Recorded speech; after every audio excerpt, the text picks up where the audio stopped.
श्री स्वामी समर्थ. स्वागत आहे तुमचं माझ्या YouTube चॅनल मध्ये. आजचा दिवस तुम्हाला खूप छान सुख समाधानाचा आणि आनंदाचा जाऊ देत ही स्वामींच्या चरणी प्रार्थना करते आणि आज या नवीन व्हिडिओला सुरुवात करते.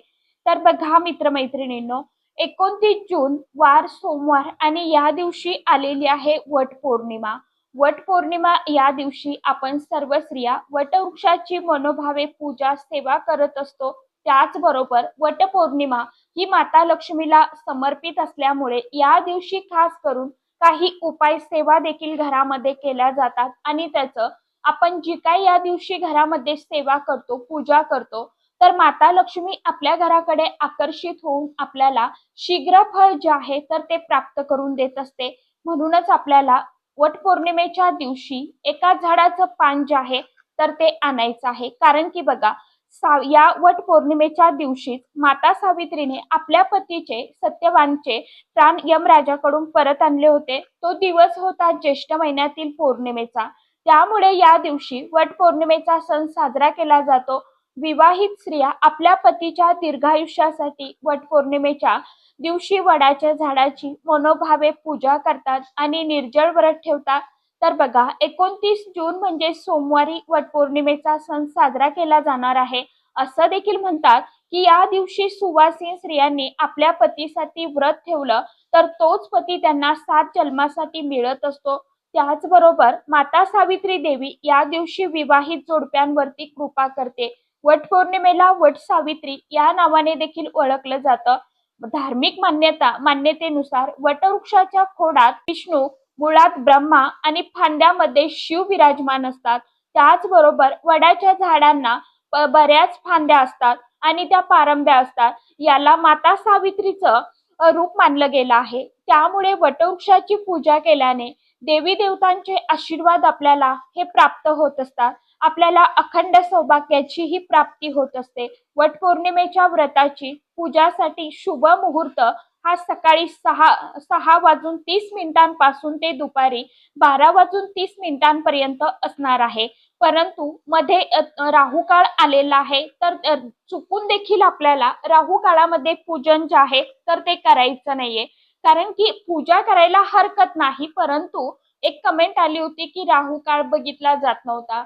हरकत नाही, पूजा करायला चालतं असं काही नाही, परंतु फक्त आपण जी काय वेळ राहू काळामध्ये पूजा करतो ना, सेवा करतो, उपाय करतो, तर ते केलेल्या सेवेचं उपायांचं फळ जे आहे तर ते आपल्याला मिळत नाही.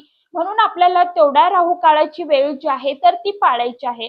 आता राहू काळ किती वेळ असणार आहे, कशा पद्धतीने आपल्याला पाळायचं आहे, याविषयीचाही व्हिडिओ मी आपल्या चॅनलवरती अपलोड केलेला आहे. ज्यांनी कोणी तो व्हिडिओ बघितला नसेल त्यांनी आवर्जून बघा. तर बघा, आपल्याला फक्त ती राहू काळाची वेळ जी आहे तर ती टाळायची आहे आणि नंतर आपल्याला पूजा करायची आहे. दिवसभर हा दिवस शुभच असणार आहे. तुम्ही दिवसभरामध्ये केव्हाही पूजा करू शकता. फक्त मात्र राहू काळ जो आहे तर तेवढा पाळायचाच आहे आपल्याला. कारण की बघा, पौर्णिमेच्या दिवशी ब्रह्ममुहूर्तापासून पूजाविधीला सुरुवात करणे शुभ मानले जाते. पूजेसाठी सूर्योदयापासून ते दुपारपर्यंतची वेळ ही अतिशय उत्तम आहे.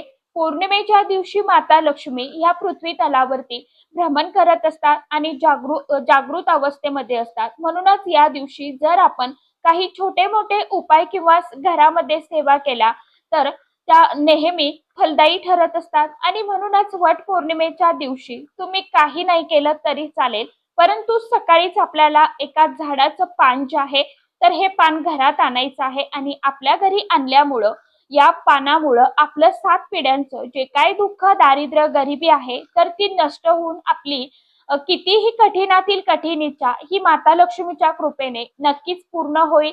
हा उपाय अतिशय अत्यंत प्रभावशाली आहे. आता हा उपाय कशा पद्धतीने करायचा आहे, कोणत्या वेळेमध्ये करायचा आहे, याविषयीची संपूर्ण माहिती आजच्या या नवीन व्हिडिओमध्ये मी तुमच्या बरोबर शेअर करणार आहे.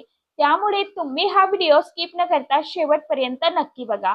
चॅनलवरती तुम्ही जर हा व्हिडिओ पहिल्यांदा बघत असाल तर चॅनलला आवर्जून सबस्क्राईब करा आणि असेच नवनवीन माहितीपूर्ण व्हिडिओ बघण्यासाठी समोरील बेल आयकॉनलाही प्रेस करा. त्यामुळे काय होईल, जेव्हा कधी मी नवीन व्हिडिओ अपलोड करेल तर सर्वात अगोदर त्याचं नोटिफिकेशन तुम्हाला मिळेल आणि तुम्ही एकही व्हिडिओ मिस करणार नाही. ज्यांची माता लक्ष्मीवरती श्रद्धा आहे त्यांनी आवर्जून कमेंट बॉक्समध्ये जय माता लक्ष्मी हा मंत्र सर्वांनी आवर्जून लिहा. तर बघा मित्रमैत्रिणींनो, पौर्णिमेच्या दिवशी विवाहित स्त्रियांनी सकाळी आवर्जून लवकर उठावं, स्वच्छ स्नान करून देवपूजा करावी. वटपौर्णिमेच्या दिवशी वडाच्या झाडाची पूजा केली जाते, त्यामुळे वडाच्या झाडाच्या पूजेसाठी आपल्याला जे काय पूजेचं साहित्य लागतं तर ते आपल्याला एका ताटामध्ये काढायचं आहे. वडाच्या पूजेसाठी धूप, दीप, दिव्यासाठी वात, दिव्यासाठी तेल, तूप, अगरबत्ती, फुलं, फळं लागतात. ती फळं घ्यायची आहे. सुवासिनीच्या शृंगाराचं सामान आणि विड्याची पानं, वडाला बांधण्यासाठी सुती धागा लागेल. हे सर्व साहित्य जे आहे तर ते आपल्याला एका ताटामध्ये काढून घ्यायचं आहे आणि मुहूर्तापासून साडी नेसून आणि शृंगार करून वडाच्या झाडाची पूजा करावी. या दिवशी सकाळपासून संध्याकाळपर्यंत व्रत करावं. संध्याकाळी म्हणजे सूर्यास्तानंतर वटपौर्णिमेचा उपवास सोडावा आणि व्रताची सांगता करावी. काही जण वटपौर्णिमेला निर्जळी उपवास करतात, परंतु तुम्ही फळे खाऊन देखील हा उपवास नक्कीच करू शकता. हिंदू धर्मात कोणत्याही उपवासाच्या वेळी चुकीचे कृत्य टाळले पाहिजे. उपवास नेहमी शब्द आणि कृतीच्या शुद्धतेने पाळायला हवा, तरच त्याचे फायदे जे आहे, लाभ जे आहेत तर ते आपल्याला मिळत असतात. पौर्णिमेच्या दिवशी माता लक्ष्मी या भूतलावरती जागृत अवस्थेत असतात. जो भक्त खऱ्या मनाने, श्रद्धेने माता लक्ष्मीची पूजा सेवा करतो, आराधना करतो, तिचं चिंतन करतो, ध्यान करतो, त्याच घरामध्ये माता लक्ष्मी कायम धन धान्याने भरून जात असते, येत असते. तर वटपौर्णिमेच्या दिवशी आपल्याला ब्रह्ममुहूर्तावरती उठायचं आहे. स्नान केल्यानंतर स्वच्छ वस्त्र परिधान करायचे आहे, परंतु या दिवशी चुकून आपल्याला पांढऱ्या रंगाचे वस्त्र परिधान करायचे नाहीये. त्याचबरोबर काळ्या रंगाचे वस्त्र आपल्याला परिधान करायचे नाहीत. यानंतर आपल्याला लाल किंवा पिवळ्या, हिरव्या, गुलाबी रंगाचे वस्त्र तुम्ही म्हणजे साडी तुम्ही नेसू शकता. यानंतर आपल्याला भगवान विष्णू देवांची पूजा करायची आहे, माता लक्ष्मीची पूजा करायची आहे. त्याचबरोबर पौर्णिमेच्या दिवशी तुळशी मातेच्या पूजनाला खास विशेष अनन्यसाधारण महत्व आहे. त्या दिवशी तुळशी पूजन करून झाल्यानंतर लगेचच आपल्याला हा जो उपाय आहे ना तर तो करायचा आहे. आपल्याला एक तांब्याचा लोटा घ्यायचा आहे, त्यामध्ये शुद्ध पिण्याचं पाणी भरून घ्यायचं आहे. त्यामध्ये आपल्याला थोडीशी हळद टाकायची आहे, थोडंसं गाईचं कच्चं दूध टाकायचं आहे, एक गुळाचा खडा घ्यायचा आहे. हे आपल्याला जल जे आहे तर हे आपल्याला घेऊन जायचं आहे आपल्या घराजवळ जिथे कुठे पिंपळ वृक्ष असेल तिथे जायचं आहे. कारण पिंपळाची पूजा केल्याने पुण्य तसेच पूर्वजांचे कृपा आशीर्वाद जे आहेत तर ते आपल्याला मिळत असतात. पिंपळाच्या झाडामध्ये माता लक्ष्मीचा वास असतो, यामुळे पिंपळाच्या झाडाला जल अर्पण केल्याने माता लक्ष्मीचा आशीर्वाद आपल्याला मिळत असतो. हिंदू धर्मानुसार पिंपळाच्या झाडावरती सर्व देवी देवतांचं वास्तव्य असतं, ज्यामध्ये शनी महाराज देखील प्रामुख्याने पिंपळाच्या झाडावरती असतात. पिंपळाच्या झाडाला जल अर्पण करून दिवा लावल्याने शनिदेव प्रसन्न होतात आणि सौभाग्य प्रदान करतात. स्कंद पुराण या धार्मिक ग्रंथात या झाडाचा उल्लेख केलेला आहे बघा, ज्यामध्ये या वृक्षाला भगवान विष्णुदेवांचं स्वरूप मानलं गेलं आहे. पिंपळाच्या झाडाच्या मुळाशी भगवान विष्णुदेव वास करतात. श्रीकृष्ण त्यांच्या खोडात आणि नारायण स्वतः फांद्यावरती वास करतात. याशिवाय त्यांच्या पानामध्ये भगवान श्रीहरी विष्णुदेव वास करतात. त्याचबरोबर सर्व देवी देवता आणि माता लक्ष्मी वास करतात. पिंपळाच्या झाडामध्ये सर्व देवी देवता स्वतः नारायण यांचा निवास असल्यामुळे त्यांचं महत्व हे कितीतरी अधिक पटीने वाढते. म्हणून आपल्याला वटपौर्णिमेच्या दिवशी आवर्जून पिंपळाच्या झाडाची पूजा करायची आहे. आता पिंपळाच्या झाडाजवळ गेल्यावरती आपल्याला हे आपण सोबत नेलेलं जे काही जेल आहे तर ते घेऊन गेलेलो आहोत ना तर ते आपल्याला थोडी अशी हलकी धार ठेवायची आहे आणि पिंपळ वृक्षाला अर्पण करायचं आहे. मात्र अर्पण करत असताना तुम्हाला ओम नमो भगवते वासुदेवाय नम या षडाक्षर मंत्राचा जप करायचा आहे. त्यानंतर पिंपळ वृक्षाला तुम्हाला मनोभावे हळदी कुंकू अक्षदा अर्पण करायचे आहे, प्रदक्षिणा करायची आहे. प्रदक्षिणा करत असताना देखील तुम्हाला ओम नमो भगवते वासुदेवाय नम या मंत्राचा जप करायचा आहे. त्यानंतर दोन्ही हात जोडून माता लक्ष्मी आणि भगवान श्रीहरी विष्णुदेवांचं स्मरण करायचं आहे, आपल्या पितरांचं ध्यान करायचं आहे आणि यानंतर आपल्याला पिंपळाच्या झाडाला सर्वप्रथम क्षमा याचना प्रार्थना करून करायची आहे आणि कोणत्या इच्छेसाठी आपण या झाडाचं पान जे आहे तर ते घेणार आहोत ते आपल्याला सांगायचं आहे. आपल्याला तिथे आपली इच्छा जी आहे तर ती व्यक्त करायची आहे. जर आता अचानकपणे पिंपळाचं झाड पिंपळाचं पान खाली जर पडलेलं असेल तर ते तुम्ही घेऊ शकता. अगदी पिवळं झालेले असतील तर अशी पानं घेऊ नका. चांगलंच पान तुम्हाला लागणार आहे, परंतु आता तुम्हाला सापडणार आहे, कारण की हवेने पावसामुळे खाली पानं गळून पडतात. तोडायची शक्यतो गरज नाही, परंतु जर चांगलं नसेल तर तुम्ही क्षमा याचना करून तुम्हाला पान जे आहे तर ते तोडू शकता. एक पान तुम्हाला घ्यायचं आहे आणि त्यानंतर तुमच्या कोणत्या इच्छापूर्ती करता आपण हे पान जे आहे तर ते तोडत आहे ते तिथे तुम्हाला बोलायचं आहे. पान आपल्याला घरी घेऊन यायचं आहे. हे पान आपल्या घरी आणल्यामुळे साक्षात माता लक्ष्मीला आपल्या घरी आणल्यामुळे आपल्याला पुण्य जे आहे तर ते मिळत असतं. आता हे पान आपल्या घरी आणल्यानंतर आपल्याला या पानाला स्वच्छ धुवून पुसून घ्यायचं आहे. संपूर्ण उपाय जो आहे तर तो आपल्याला देवघरासमोर बसूनच करायचा आहे. तर आपल्याला एक प्लेट घ्यायची आहे. प्लेटमध्ये थोडीशी हळद जी आहे तर ती घ्यायची आहे. थोडंसं कुंकू टाकायचं आहे, थोडंसं तूप टाकायचं आहे आणि तिन्ही वस्तूंचं तुम्हाला एकत्रित मिश्रण तयार करायचं आहे.